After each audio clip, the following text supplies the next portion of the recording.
I was recently in the market for a 112 bass cab to complement my existing Hartke rig, and I came across this really nice cabinet on Craigslist. The chrome was shiny, the Tolex looked pristine, and the price was good too, so I decided I'd give it a shot. Although it sounded just fine in his living room, when I hooked it up at home, something just wasn't right. It had this buzzing sound to it which resembled that of a blown speaker. The aluminum cones that Hartkes are known for have this particularly harsh sound to them when they break, and I was pretty sure that that's what I was hearing. Here's a peek of what it sounded like, and you'll notice that some notes resonated worse than others, but it was clear that something wasn't right with this thing.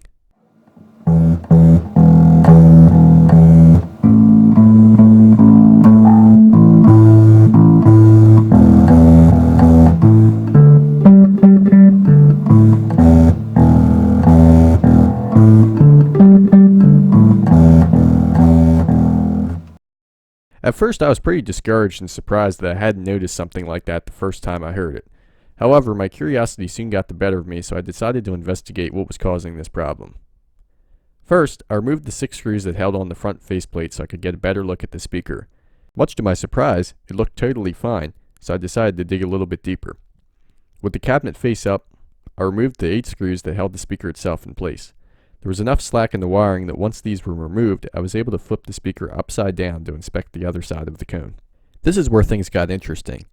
Stuck between the paper portion of the speaker's cone and the metal portion of its frame were several hundred silica beads. These are what you find inside those little desiccant packets that a lot of times you find shipped with a new pair of shoes, or apparently bass cabinets. Somehow, a large quantity of these beads had found their way inside the cabinet and gotten lodged in the speaker. I was pretty sure that if I could get all of these out, I'd be in the clear. With the help of a vacuum as well as a Phillips head screwdriver, I was able to carefully relieve some of the cone pressure that was holding the silica gel in place. I'm not sure how they got wedged in there so good, but it took a bit of effort to get all of them out. Once that was taken care of, I moved on to the cabinet itself. I found even more of the stuff sitting inside the cabinet, intertwined with the insulating/sound deadening material. It blended in pretty well, and so I took my time to make sure that I got it all before buttoning the cabinet back up. This was simply a matter of following the disassembly steps in reverse. I set the speaker in place, assembled all of the screws, and repositioned the faceplate. Make sure you don't forget the 2 spacers that are used for the 2 center screws. Also, having the cabinet face up as I did allows you to use gravity to your advantage when positioning these spacers. Last but not least, I took it for a test drive.